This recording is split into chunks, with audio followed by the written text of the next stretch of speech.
running out of time, finally throws, and it is gone! Touchdown, Tyrell Roberts! From 46 yards, Racky to win it. On the way, Ethan Racky, and he got it! James Madison survives! Snap good, spot good. Oh, it's blocked! Somebody wins it! Somebody blocked it! Oh my goodness! The Flames have done it! 360 in the contract, never that. I just take the contact, I'll bring it back. You're listening live to Virginia Sports Report. We are brought to you by Bill Metter Insurance Group. Thank you all so much for joining us on this beautiful night. We've got a great show planned for you on this evening. I'm joined, as always, by my co-host, Chris Mason. Chris, how are you this evening? I'm doing just fine, CJ. Fighting a little bit of a sinus cold, but other than that, doing well. Yeah, you are fighting a little bit of a sinus cold. So to all of our viewers, you are welcome this evening with a nice cough right into the microphone. Sorry about that. Thank you, sir. No, it's okay. Listen, this weekend, a lot of games have been canceled. We're going to get to that. A lot of things going on, but this weekend there's not going to be a lot of things going on. So I want to start off with this, because I saw something this past weekend, and it was a bit disturbing to me to watch this happen. So VMI this weekend went on the road to play conference rival, by the way, Wofford. Wofford's not an FBS program. They are an FCS team. They play in the Southern Conference with VMI. And they're a good FCS team, but they are not a powerhouse. Like, they're not a JMU or a North Dakota State.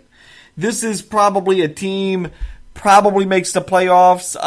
Worst case scenario, there'll be a bubble team. So make no mistake, Wofford is good. But VMI went down there this past weekend and lost this game by a tune of 59-10. I'm sorry, 59-14. They lost that one. They were down at halftime, by the way, 42-7. Wofford was able to play all of their backups for the entire second half, and they still outscored VMI 17-7 in the second half. Listen, VMI is one of the most beloved institutions in the state. I think everybody would agree with that. I know at Liberty, we always loved whenever VMI would come to visit. The fans are a lot of fun to be around. It's a cool program to go and visit because there's a lot of history with that school. And so nobody ever criticizes VMI. A lot of people criticize JMU or Virginia Tech or UVA or Liberty or Richmond even. Nobody ever criticizes VMI. It's almost to a point where it's not even politically correct. I'm going to come out now, though, and I'm going to do that. Because VMI at this point, VMI's last winning season was in 1981. I've not been alive for it. That's how long it's been since they last won a game. They last had a winning season. The last time they won a game, by the way, was in October of 2016. It's been nearly 2 years since this team won a football game. The current coach, Scott Wackenheim, has won 5 games in the 4 seasons he's been there. That's it. 5 games in the 4 seasons he's been there. And I was talking with VMI fans this weekend. I'm like, what do you think of your football program? And the one thing they always come back and they always say is, well, it's hard for us because we're a military school. And I don't think you VMI fans are to blame for that sentiment. I think what's to blame for that sentiment is your athletic department. And the athletic department's view towards football has been complete and utter complacency. I went this weekend, I did a lot of research on all of the facilities. I went and looked at all your social media accounts. You don't compare. Not even to Norfolk State, not even to Hampton. You're not even trying to compete at that level. I went and looked at JMU's Twitter. By the way, social media, I don't think social media is the end-all be-all of everything. But let's be real here. What are 17, 16-year-olds hanging out on? Twitter, Facebook, that's where they're at. That's where they're getting their information. They're going to those social media outlets. And if you want to recruit, you better be active. And you better be up to the game. I went and looked at JMU's, and it's fun, and they're joking. They made a joke this weekend about, their game against Virginia Tech, 9 years ago. And I went to Virginia Tech's Twitter account, and they've got, videos of the Hokie Bird rejoicing as another player signed with their team. And, I went with Liberty, and they've got marketing videos up about their football team. And I went to, Richmond, and, they're talking about their players in the professional league, and, they're talking about their upcoming games, and they're talking about the recruits. And I went to VMI. And what do they talk about? Oh, they've got a story about their team from the 1920s. That relates to absolutely no one. Their photo, just their profile picture on Twitter, is of a football helmet sitting on the grass from 4 years ago. The last time, by the way, they even changed their uniforms was 1998. They've been wearing the same uniforms. Oh, my bad. They actually added a decal to their helmets in 2010. So, they don't change their uniforms. I want to look at their facilities. They're one of the few programs in the country that plays on cheap Bermuda grass. Bermuda grass is easy. Liberty's got a full turf field. I don't know if you've seen it. Indoor football stadium. I don't know if you've been to Richmond. It's a really nice facility. Campus is absolutely gorgeous. Seen JMU's football facility. Even been to Hampton, Norfolk State ODU. That's where it's at. You go to VMI, it feels like you're in the 80s. It feels like a Division II atmosphere. This does not feel like 1AA FCS team trying to compete in the state, trying to be competitive. By the way, I always hear that VMI can't compete because they're a military school, but let's call bullcrap on it a little bit. VMI, your biggest rival is who? Well, for a while it was Virginia Tech, so I'm not going to, give you credit for that. That's obvious. We'll bypass that. But your biggest rival right now is the Citadel, a military school in South Carolina that also plays in the Southern Conference. It's interesting. When I look at the Citadel's Twitter, they're active as everybody else. Citadel, since 1988, has had 5 playoff appearances, 2 in the past 4 years, by the way. Now, they're off to an 0-2 start, but that same Wofford team that beat you 49-14 this past weekend nearly lost to the Citadel 2 weekends ago. It is night and day the difference. You wonder why you're getting beat. And fans, I'm not here to blame you. I'm here to blame your program. You wonder why you're getting beat? Look at the effort you're putting into your team. At this point, and I love VMI. I think it's a class institution, especially education-wise. But at this point, what are you even doing competing at with FCS athletics? Like, at this point, what's the point of your football program? You haven't had a winning season since 81. Now, I get having a down season, and I get being a cupcake program and not being able to invest so much into football. I totally do. But you got to at least try if you're going to have a team. You got to at least put forth some effort. Your head coach is 5-29, and the worst part about Scott Wackenheim being 5-29 in his 4 years at VMI is I don't think I blame him. I don't know who could go there and win more than 5 games in the past 4 years. Last year, you went winless, including a loss to a Division II team. At this point, if you're VMI, I think fans, you need to expect and demand better from your athletic institution. From your athletic department, rather. I think this is absolutely ridiculous. I think Kansas fans should demand better, too. I think Cleveland Brown fans should demand better. VMI, you're at the verge at this point of being an FCS program. You are the Cleveland Browns of FCS. And I hate it. I want to see VMI do better. We did our rankings this weekend. And we were joking about VMI. There was absolutely no one who didn't put VMI at number 10. At this point, what are you doing having a program? I don't get it. I don't get it. To me, if I were a VMI fan, I would be really upset about what happened this past weekend. Getting blown out by Wofford. All right, Chris, I don't know if you have any thoughts on that. I would like to see VMI at least attempt to put forth some competitive effort at the FCS level. I'm not asking them to be Liberty, Richmond. I get that. That's, Liberty, JMU, those schools they're all in on football. I'm not saying that. But, put forth some effort into your facilities. Even just social media is free. Have an intern run your social media accounts and try and connect with 16, 17-year-olds. By the way, here's the other thing, too. You know who's really good at the FBS level? Army, Navy, and Air Force. Okay, the difference between those schools and VMI and the Citadel is those schools, their players have an obligation to serve in the military upon graduation. VMI players have zero obligation. So you have all of the recruiting ability as every other program. Yeah, it's a little bit more strict, but so is Liberty. Richmond is academically strict. I looked at this, Chris, and I'm like, this is really, really bad. Yeah, the only thing I'd argue against as far as a recruiting standpoint is location. So, yeah, it's a military school, so you have to have that aspect of it going along. You have to have kids that want to go with that type of school, that type of program. But then you also have to have kids that you're willing to bring into Lexington, Virginia. There's not much going on in Lexington, Virginia, except for some history-type venues. So, whereas the Citadel is in Charleston, South Carolina. Pretty happening place right about now. Maybe not right about now with the hurricane coming through, but just in general. So more of a party town, larger town, bigger things to do. You've got the coast there. It's going to be tough to recruit top talent to come into Lexington, Virginia, to go to VMI and play football. Those kids have enough going on just to be in the program. But I do agree with you. If you're not going to put effort into having a successful football program, why have a team at all? Yeah. I would hate to see them do away with the team, but you have to start asking questions. Well, and, the thing is, they're a public university in the state of Virginia. They receive public funding, and, football can certainly be profitable if you're competitive, but can also cost a lot of money if you're not. I mean, those games are not cheap to put on, and, at this point you look at it, 0 wins in the past 2 seasons. Haven't won a game since October 2016. I'm looking at their schedule. I don't know that they win a game this year. Certainly not if they play like they did this past weekend. That was pathetic.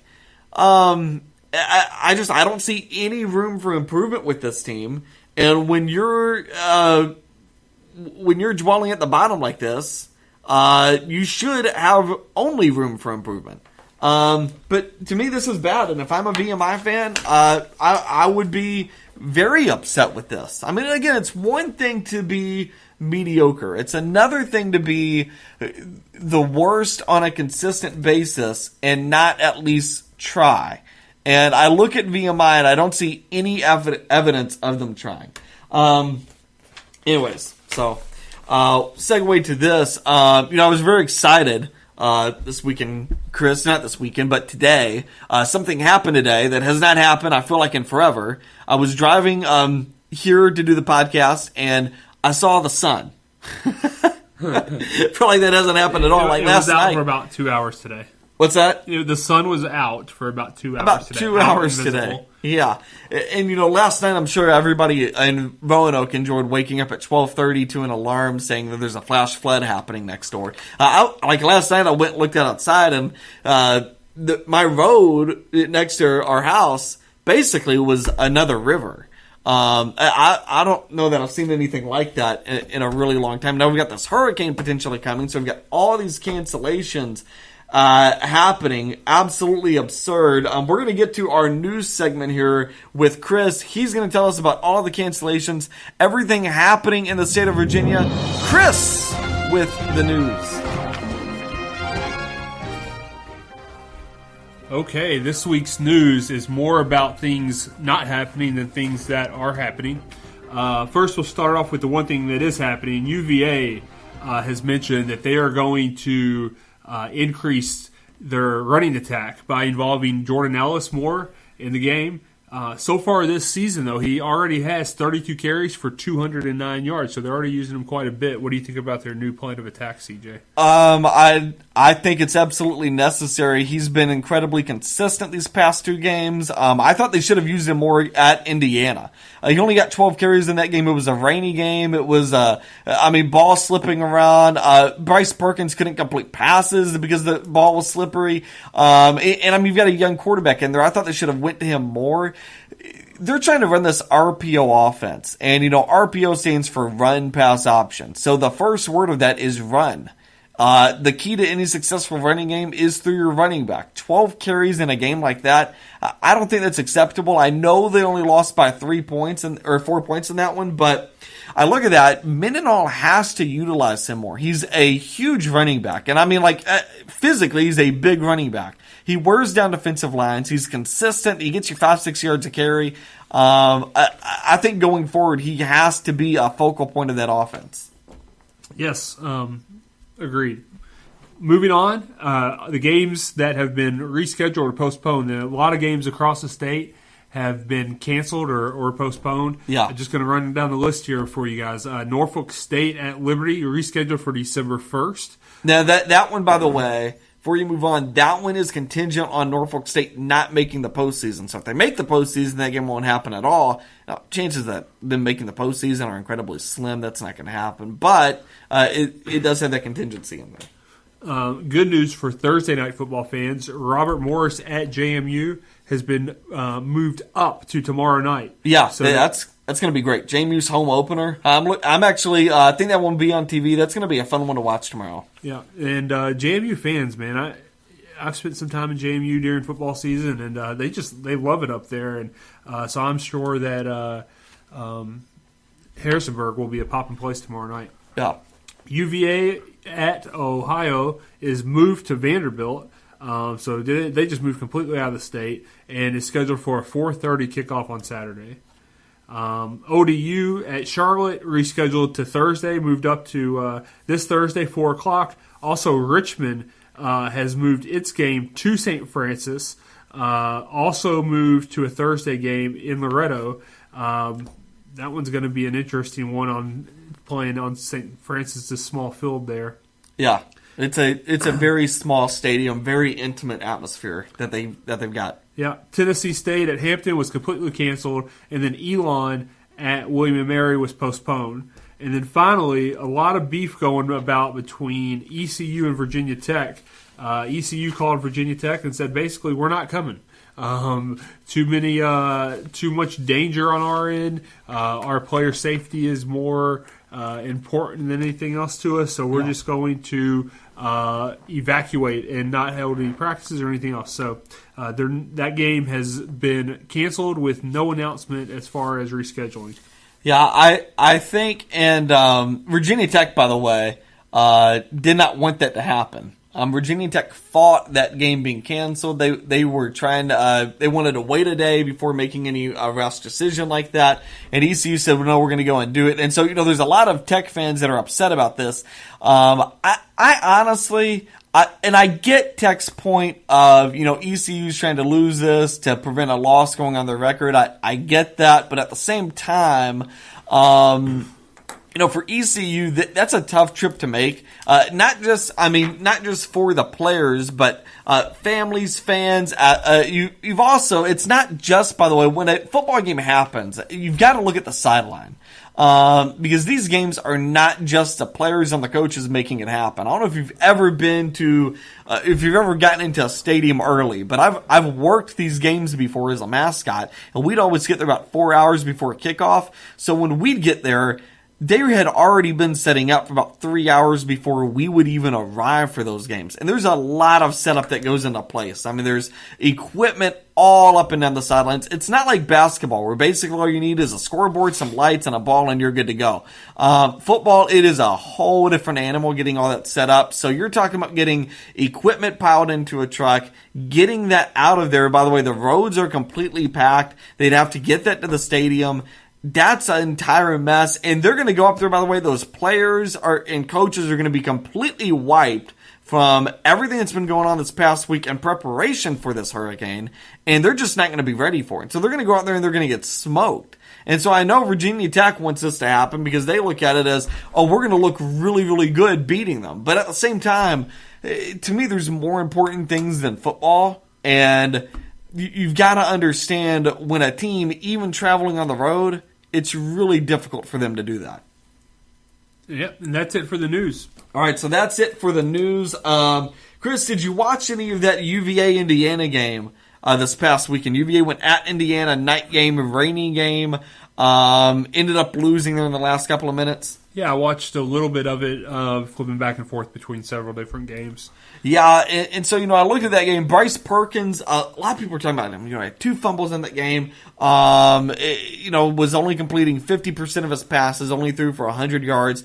I think this is one of the things, we kind of talked about this last week, how, a lot of things happened in week 1. Liberty blew out, ODU. UVA blew out Richmond. There were a lot of different things happening. You and I came out last week and we said, listen, slow down on a lot of the stuff.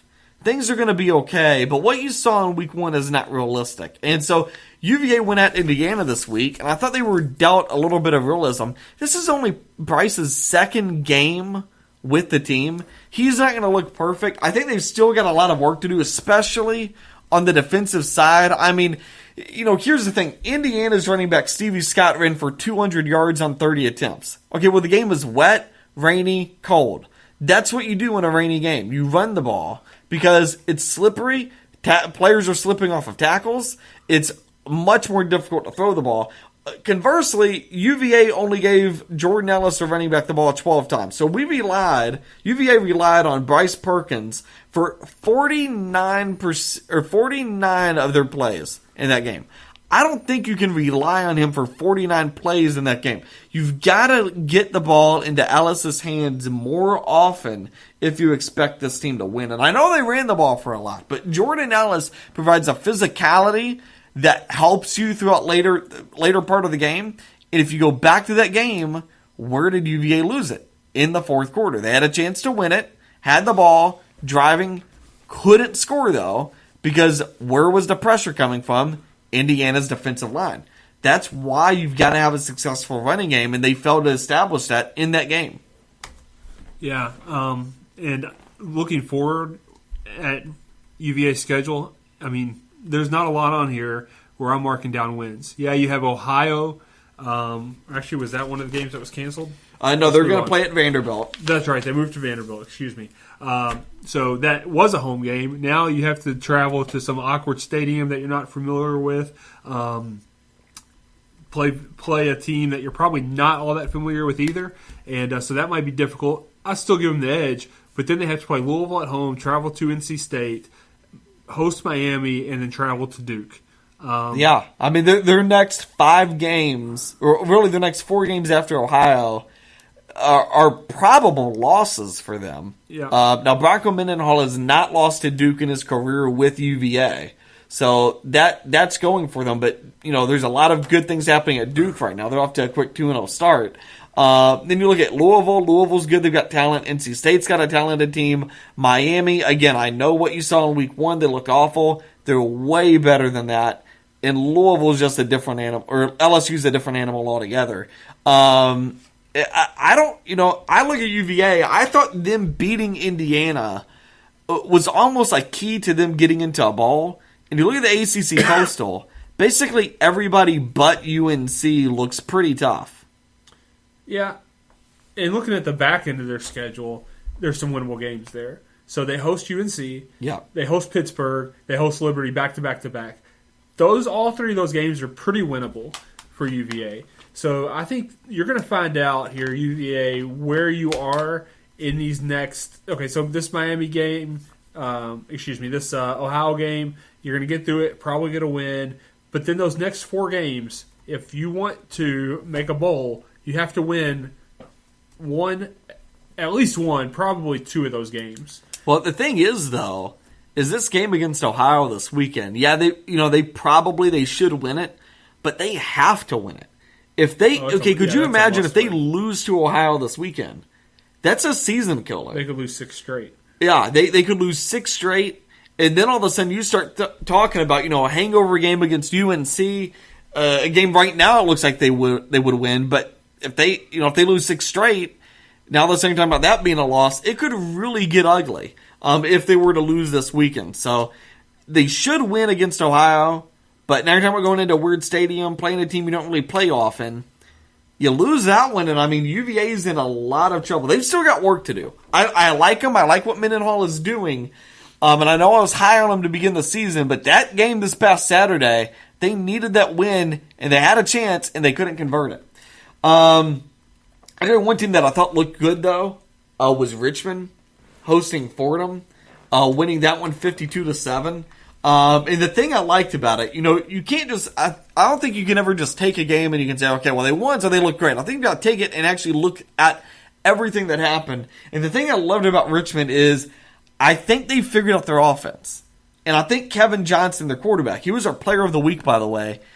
He looks to be the key to that offense. And as much as I loved Kyle Laletta and like him as an NFL player, they weren't able to run an RPO offense at Richmond. And that's what Westman wants to run with the Spiders. Kevin Johnson can run that, though. He had 5 carries for 2 touchdowns in that game this weekend. Threw the ball 21 times, 14 completions, 2 passing touchdowns, so 4 touchdowns total. If they're getting that performance week in and week out, Richmond honestly looks like a dark horse to be a really competitive CAA team. And I was looking at a lot of the FCS media this week. Most everybody put Richmond back on their bubble list as a playoff team after that game. I think that it was a statement win this past weekend. If that continues, Chris, Richmond to me looks like a team that could make a run into the FCS playoffs. That would surprise me. This win, of course, surprised me. But I agree with you. I think that Kevin Johnson has stepped right in to the program, stepped right into the scheme offense there, and has done really well. They've got a lot of winnable games coming up ahead of them. So could they make the playoffs? Yes, they could, but likely, I think it's highly. Well, they've got to travel to St. Francis. This coming up weekend, they're going to play that game tomorrow. And then after that, on the 22nd, they will stay north. They're going to play at Stony Brook. And Stony Brook right now is ranked in FCS, so that's really their first real test. They should get through St. Francis. If they get through Stony Brook and get off to a 3-1 start, circle that game on September 29th where they host in-state rival JMU. That game last year was actually really close. It was a 7-point game, and it was a defensive battle. So JMU lost a lot of offensive talent, and that was a defensive battle last year. Richmond could keep that game competitive if this offense is for real. So, watch them tomorrow. Watch them next week when they play Stony Brook. If they get through those 2 games, I think Richmond's got a really good chance to get into the playoffs. One thing I wanted to do today is I wanted to review, by the way, our top 10 rankings. So, we looked at this, Chris, and at number 1, I think we can all agree. To me, the top 4 teams is where it seems obvious. Virginia Tech, number 1, UVA, number 2, JMU, number 3, Liberty, number 4. I think we can all agree that that's pretty obvious. Where it gets a bit dicey, though, is when you get into 5. And that's where we had the biggest disagreement this week. You and I liked Richmond better than ODU, so Richmond got the nod. You actually liked William and Mary better than ODU. ODU off to an 0-2 start. How much trouble is that program in with that early start, losing again, this time giving up a lead to FIU? Yeah, that was a bad loss. Yeah. And I think basically what it says was they were going into Liberty week 1 expecting a win. I think their fan base was expecting to win. Their coaches were expecting to win. Their players were expecting to win. And when they lost, not in a close game, but just got destroyed, yeah, it really set that program up in with a lot of questions. So then they traveled to FIU, traveled to there, right? Yep. And weren't able to come out with a win there either. No, that was a home game. I'm sorry. Oh, home game, excuse me, which is even worse. But that was a game they should have won. And so it brings me up with a lot of questions. And I think, if they had to play William and Mary tomorrow, I'd give the nod to William and Mary. Well, William and Mary's defense looked good in that opener. They went at Virginia Tech. They got smoked. I don't know that ODU would necessarily win that game, but I think it's a lot closer than ODU fans want to admit. And you're right. This is a team. Start of the season, we had them 3rd. ODU fans, by the way, thought we were on the money with that. JMU fans didn't. ODU is obviously not the 3rd best team in the state. But this weekend they played FIU. FIU's a good team. they had a 20-7 lead and just let it completely slip away. That is not how you want to lose the game. Now, there's never a good way to lose the game, but to control a game for 3 quarters and then drop it in the 4th, that's absolutely abysmal. And I think ODU is in danger of a hangover game. They play at Charlotte tomorrow. I think it's a game it's another game, by the way, they have to win. They and UVA have to win this week. Charlotte's not a good team. ODU, when they play Liberty, should go in there and win handedly. But if they go in there and they get bounced on early, this season could get really ugly for them. So we had ODU at 6, William & Mary at 7. They lost at Virginia Tech this week. I don't think anybody was surprised by that. Norfolk State at 8. They hosted JMU. We're down 17-0 after a quarter. The game was called because of the weather, and that's probably a favor to the Norfolk State fans because that game was getting ugly. And then Hampton at 9. They went to Monmouth and lost 56-28, and then VMI last after losing to Wofford 59-14. Nobody really expected them to win it, but getting trounced like that certainly was not expected either. All right, Chris, any final thoughts as we close out tonight's podcast? Stay dry. Yeah, stay dry. That's good advice. That's all I got. I want to give thanks to our sponsors, by the way, before we get out of here. I mentioned Bill Metter Insurance Agency. Listen, there are few guarantees in life. But the one thing you can count on is for Bill Metter Insurance Agency to come through when you need it. By the way, hurricane season coming through. I'd make sure you revisit that homeowner's insurance policy before the weekend. Just a thought. You can try a lot of different companies, but listen, great policies and low rates make Bill Metter Insurance Agency the best agency in the state. Get a free quote today by calling 540-904-7833. Make sure you mention Virginia Sports Report. You'll be eligible for a $25 gift card.